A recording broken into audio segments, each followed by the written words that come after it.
दोस्तों मैं तो दिन रात इसी चक्कर में पड़ा रहता हूँ, कहीं हमारे किराया मांगने ना आ जाए। उसकी खड़ूस आपने देखा है वो कितना खड़ूस है।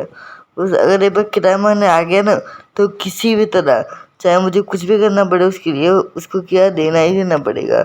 मुझे कुछ ना कुछ करके अपना 300-400 रुपया का किराया वो देना ही होगा।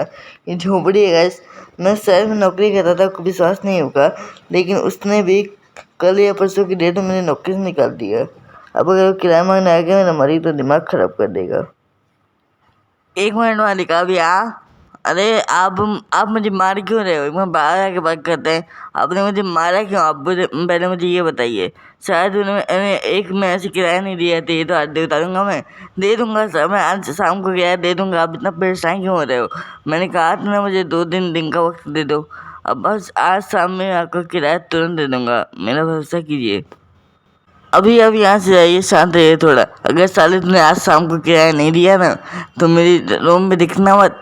दे दूंगा साहब, आज शाम को किराया दे दूंगा, आप इतना भड़को मत। वो मेरी गारंटी, मैं कैसे देता हूँ किराया, लेकिन दे दूंगा। अब मैं किराया कहाँ से लाऊंगा सुनना, मुझे तो यही टेंशन हो रही है। मेरा तो कोई है भी नहीं कि उधार दे सकता है। मैं क्या करूँ महादेव, मुझे कोई आइडिया बताइए। फिलहाल तो तरीका मुझे कुछ दिख नहीं रहा। हाँ, मेरा एक दोस्त है जिसकी मैंने मदद की थी। वो पहले मुझसे भी ज़्यादा गरीब हुआ करता था, आप यकीन नहीं करोगे, मुझसे भी ज़्यादा। लेकिन मैंने उसकी मदद की थी इसके हालत सुधारने में। अब वो पक्का मेरी मदद करेगा, मुझे वहाँ जाना चाहिए। लेकिन मेरा बाइक गाड़ी वगैरह तो कुछ है ही नहीं, चलो पैदल ही चल लेंगे। इस तरह मैंने पैदल दौड़ना शुरू कर दिया और तभी मैं दौड़ता गया और दौड़ते दौड़ते अपने दोस्त मुकेश के घर आ गया। देखा था मुकेश ने एक बहुत ही बड़ा 8 का बंगला बना दिया था। मैंने मुकेश को और लगाया, लेकिन मुकेश आज सो रहा था। इस समय दोपहर के 12 बजे भी वो सो रहा था। मैंने बहुत ज़ोर से आवाज़ लगाया, मुकेश, ओ मुकेश, कहाँ रह गया भाई?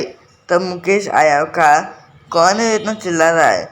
तब उसने मुझे देखा ही था, फॉर्चूनर उसकी आवाज़ इतनी बड़ी ना, इसलिए तो उसने मुझे पहचान लिया जब। तो मैंने उससे कहा कि अरे भाई मुकेश, मुझे क्या है कि 2-3 हज़ार रुपये की ज़रूरत है, किराया देना है।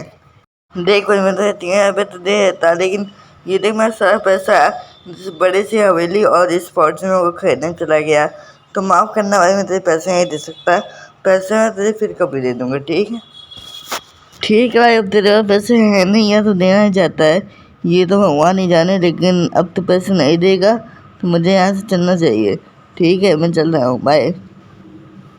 और इस तरह मैं दौड़कर उसके घर से बाहर आता हूँ। देख रहे हो गाइस, इतने पैसे उसके पास 300 रुपये दे नहीं रहा है। हे महादेव, मैं क्या करूँ? आज तो शिवरात्रि है, आज ही ना किसी को उदास होने कैसे दे सकते। महादेव, मेरी नौकरी भी चली गई और आज शाम को मुझे किराया भी देना, वरना मेरा खड़ूस मालिक मुझे घर से बाहर निकाल देगा। महादेव, कुछ तो करो आप, कोई रास्ता तो दिखाओ जिससे मैं अपने घर किराया भर सकूँ। तभी थोड़ा आगे बढ़ा ही होता है, तभी उसका फ़ोन आ जाता है। फ़ोन पर उसका मालिक होता है, जो कि कहता है, तुम्हें काम से निकाल कर हमने बहुत बड़ी गलती कर दी।